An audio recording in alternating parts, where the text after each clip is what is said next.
எவ்வளவு பெரிய காயம்! இப்படி அடிபட்டிருக்கா? யார் இப்படி பண்ணாங்கன்னு தெரியலையே. முத்தழகி, சீக்கிரமா போய் அந்த மூலிகை மருந்து எடுத்துட்டு வா. சரி. எந்த படுபாவி இப்படி பண்ணான்னு தெரியலையே. உனக்கு ரொம்ப வலி எடுக்குதா? உன் உடம்புல பட்ட காயம் எல்லாம் ஓடி போயிடணும். எந்த வலியும் தெரியாம நீ சந்தோஷமா இருக்கணும்.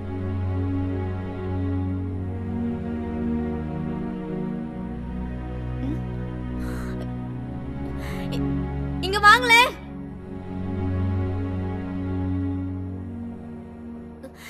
உங்களதான் கூப்பிடுறேன்.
உனக்குதான் நன்றி சொல்லியாகணும். நல்ல சமயத்துல வந்து என் கனவை கலைச்சிங்க.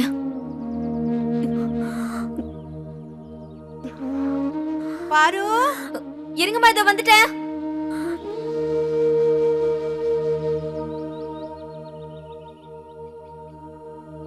கொஞ்சம் டீ போட்டு குடுக்கறியாமா? சரி.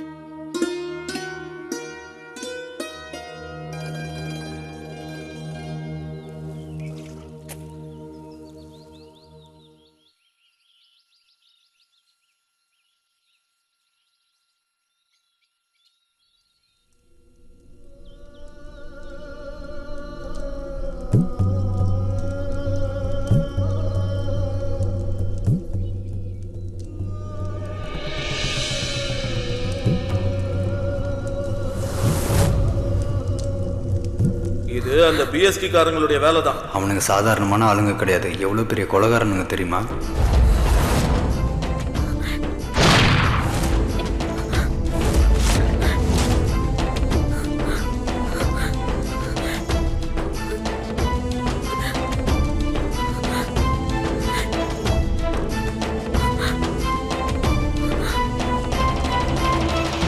திரும்பவும் கனவு வந்துருச்சா?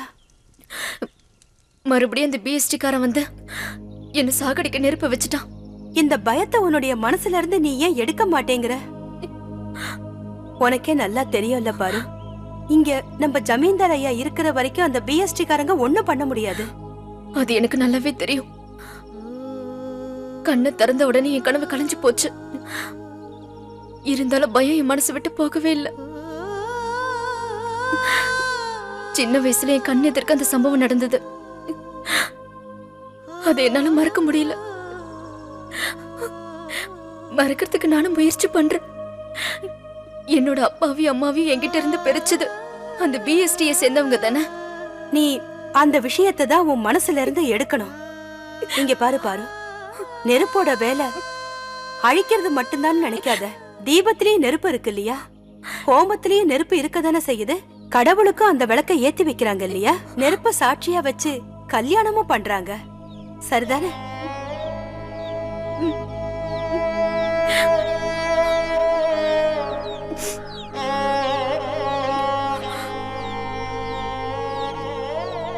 கொஞ்சம் நெல்லு பாரு, கல்யாணம்னு சொன்னது உனக்கு ஞாபகத்துக்கு வருது. இன்னைக்கு என்ன நாளுன்னு சட்டுன்னு சொல்லு பாக்கலாம்.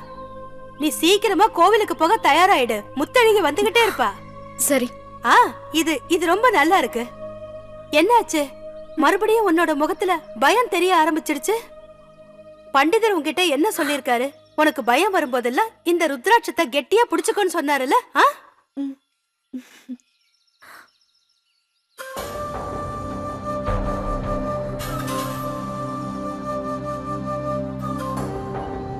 என் ஞாபகத்துல இருந்து அவனை மறக்க முடியல. என் பக்கத்திலே தானே இருந்தான். அப்போ நான் அவனோட கண்ணை பார்த்தேன். சிகப்பா இருந்துச்சு. அவன் எனக்கு வச்ச நெருப்பு மாதிரி சிவப்பா இருந்துச்சு.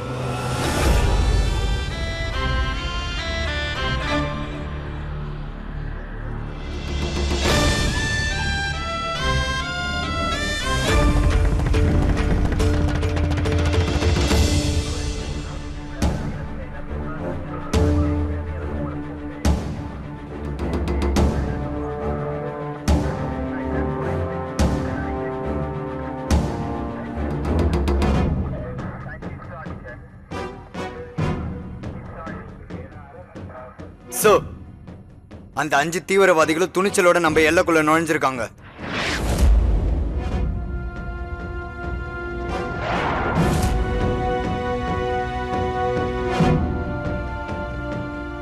அப்புறம் சார் விஷயத்த சொல்லு. நம்மளுடைய சோல்ஜர்ஸ் 5 பேரை இறக்கமே இல்லாம சுட்டு கொன்னுட்டாங்க.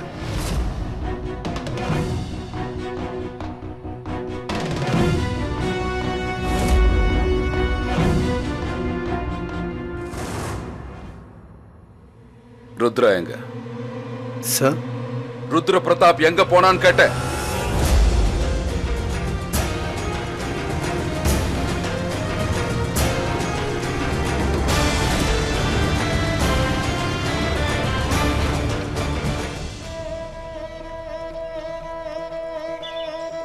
பார்வதிக்கா நில்லுங்க. முத்தழகி, என்ன விட்டுட்டு போறீங்க? எனக்காக நீங்க காத்துட்டு இருப்பீங்கன்னு நினைச்சேன். வணக்கம் அத்தை. வணக்கம்மா. நான் உன்னை ரொம்ப நேரமா கூப்பிட்டுட்டே இருந்தேன். நீங்க போன? அங்கதான் இருந்தேன்.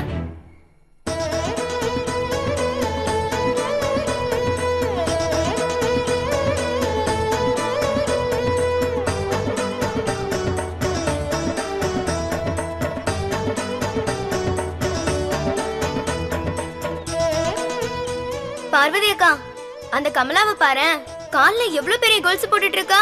என்னமோ இந்த தடவை இவ பேர் வர போற மாதிரி கல்யாணத்துக்கு தயாரா நிக்கிறா. இவள மட்டும் தேர்ந்தெடுத்தாங்கன்னு சொன்னா அந்த அம்மன் கிட்ட சொல்லி எலியை விட்டு கடிக்க வச்சிருவேன். நீ ஒண்ணும் கவலைப்படாத முத்தழகி.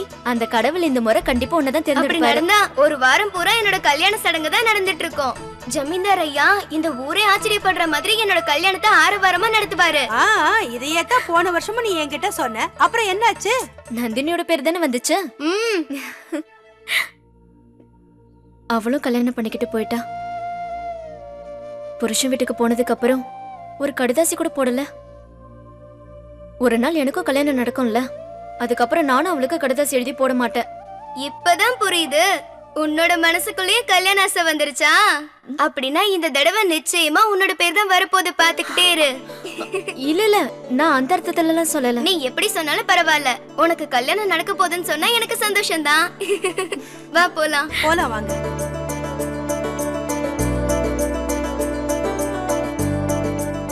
பாத்தியா, ஜமீன்தார் ஐயா இன்னும் பூஜையை ஆரம்பிக்கல. கோவில் கதவு திறக்காம இருக்கு. நீங்க தான் காப்பாத்தணும். இந்த தடவை பாரு பேர் தான் வரணும். நான் மறுபடியும் பேரை சொல்றேன். பாரு பாரு, மறந்துடாதீங்க. அப்படியெல்லாம் நடக்க கூடாது. இந்த தடவை என்னோட பேர் தான் வரணும். கனிகா, அந்த பேர் தான் நீ கொடுக்கணும்.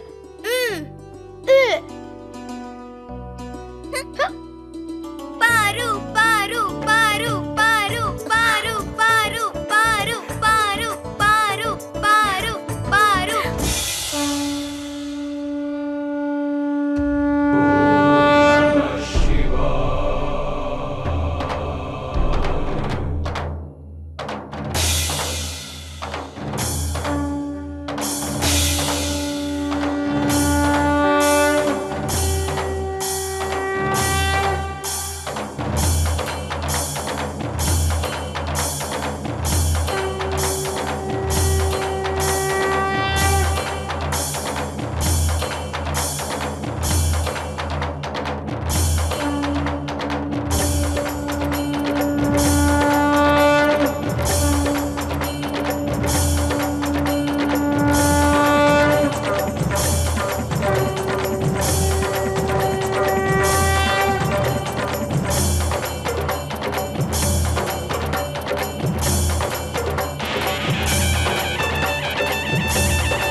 வணக்கம் ஜமீன்தார் ஐயா.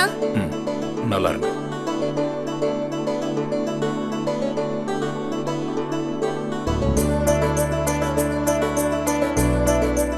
வாக்கா, கைய கூப்பி அந்த கடவுள் கிட்ட வேண்டிக்க.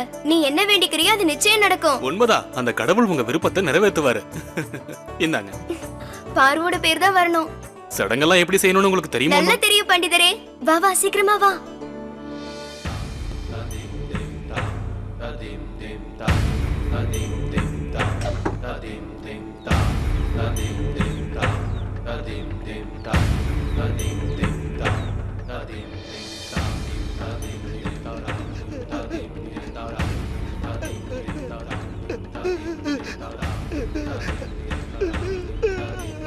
இவன் என்ன பிரச்சனை பண்ணான்னு சொல்ல. ஐயா, இவன் பேரு நாராயணசாமி.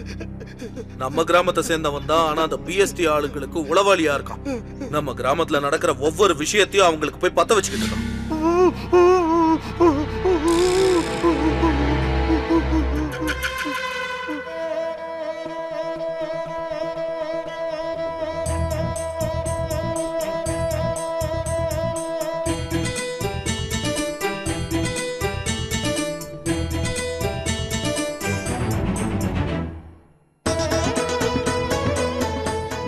முழு பேரையும் எழுதணும்.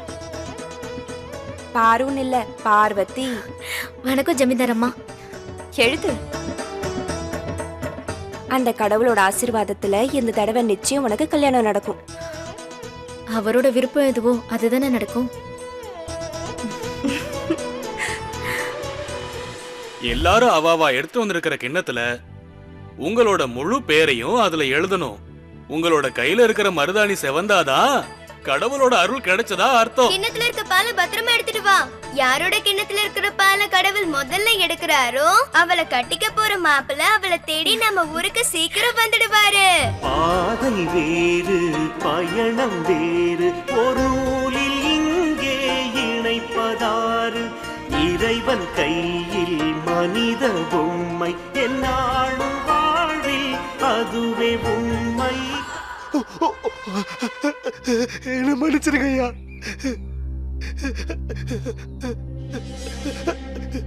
உனக்கு ஒண்ணு தெரியுமா நாராயணா? நம்ம யாருகிட்ட சாப்பாடு வாங்கி சாப்பிடுறோமோ அந்த சாப்பாடை போட்டவங்களுக்கு விசுவாசமா இருக்கணும். ஆனா நீ என்னையே ஏமாத்திட்ட. அது எனக்கு தெரியும் ஐயா. தெரிஞ்சிருந்து இந்த தப்பா பண்ணிட்டேன். என்ன மன்னிச்சிருங்க ஐயா. உன்னை குறை சொல்லி எந்த பிரயோஜனமும் இல்ல நாராயணா. உங்களுக்காக தான் நான் ராத்திரியும் பகலமா எவ்வளவோ கஷ்டப்பட்டுக்கிட்டு இருக்கேன். ஆனா நான் உங்களுக்கு செஞ்சதுல ஏதோ குறை இருக்குன்னு இப்பதான் எனக்கு தெரியுது. அப்படி இல்லனா நீ இங்க சாப்பிட்டுட்டு அவங்களுக்கு உதவி பண்ண நினைப்பியா? மன்னிச்சிருங்க ஐயா. எனக்காக உங்களோட மனசுல பாசம், அன்பு, பயம் எதுவும் இல்லையா? அப்படிலாம் ஒண்ணு இல்லைங்க ஐயா. அப்படிதான். அதனாலதான் நீ இப்படி ஒரு காரியத்தை பண்ணிருக்க நாராயணா. உன்னோட குழந்தைங்களை எல்லாம் படிக்க வச்சிட்டு இருக்க, உன்னோட பொண்ணுக்கு கல்யாணம் பண்ணி வச்சிருக்க, உன்னோட அப்பா அம்மாவை தீர்த்த யாத்திரைக்கு அனுப்பி வச்சிருக்க. இவ்வளவு பண்ணியும் எனக்கு நம்பிக்கை துரோகம் செஞ்சுட்டியே. பெரிய நம்பிக்கை துரோகம்டா. அந்த பிஎஸ்டி காரங்களை பத்தி தெரியுமா? உன்னால வேலை ஆகிற வரைக்கும் தானே அவங்க உன்னை கூட வச்சிருப்பாங்க. வேலை முடிஞ்சதுக்கு அப்புறம் அவங்க உன்னை ஒரு தெரியாம அழிச்சிருவாங்க. ஐயா எனக்கு பயமா இருக்கு ஐயா. தயவு செஞ்சு என் மேல கருணை காட்டுங்க. என்ன மன்னிச்சு விட்டுருங்க ஐயா. இன்னைக்கு நான் குடும்பத்தோட சாமி கும்பிடுறதுக்காக வந்திருக்கேன். தீபத்தை ஏத்தி வச்சுட்டு வந்திருக்கேன். இன்னைக்கு யாரோட வீட்லயும் தீபம் அணையறதுக்கு நான் விட மாட்டேன்.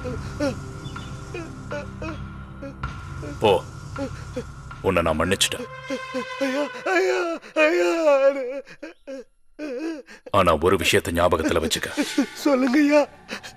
நீ மறுபடியும் இந்த தப்பு பண்ண மாட்டியே? மாட்டேங்க ஐயா. பண்ண மாட்டேங்க ஐயா.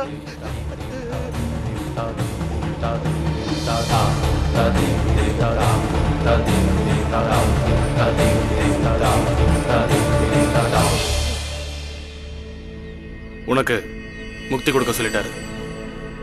உனக்கு மூளை குழம்பிடுச்சா? ஐயா சொல்லிட்டு போனது உன் காதுல வேலை. இன்னைக்கு நம்ம கிராமத்துல இருக்கிறவங்க யார் வீட்லயும் விளக்கணைய கூடாது. நிச்சயமா அணையாது.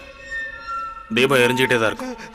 இவன் செத்ததுக்கு அப்புறம் இவனுக்கு முன்னாடியும் தீபம் எரியும்.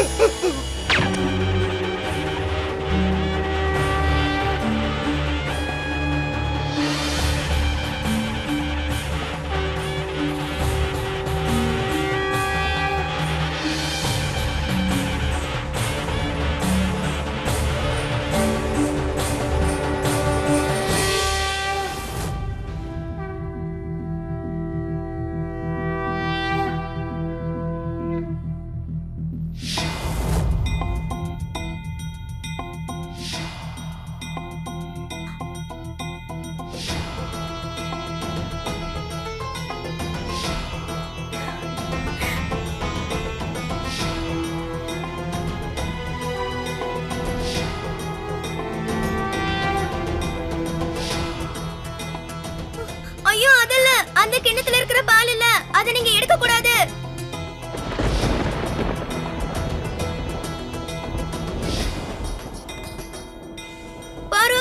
பாருக்கா கிண்ணத்துல பால் இருக்கு. நீ இங்க இருக்கு, இது வந்து எடு வா.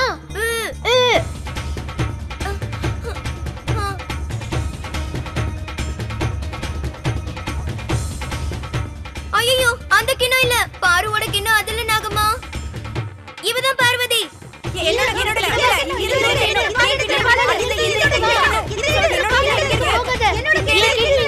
இல்ல நீ அந்த பக்கம் போக கூடாது.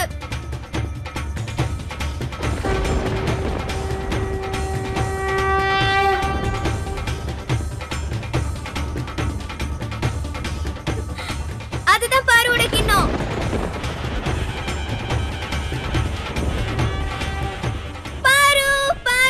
உன்னோட கிண்ணத்துல இருக்க பாலை நாகம்மா குடிச்சிட்டா. அப்படின்னா இந்த வாரம் உனக்கு கல்யாணம் நடந்துரும். இன்னும் ஒரு வாரத்துல பாருவுக்காக கல்யாணம் நடக்க போகுது.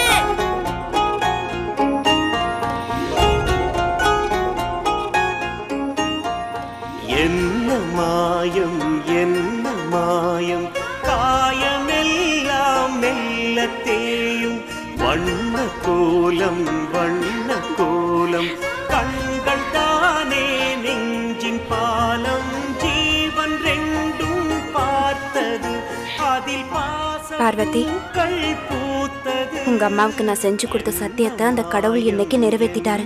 மாயம் காயமெல்லாம் மெல்ல தேயும்.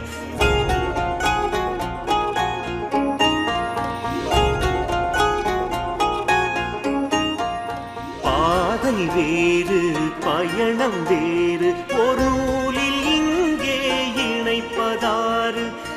இறைவன் கையில் மனித பொம்மை என்னாலும் வாழ்வில் அதுவே உண்மை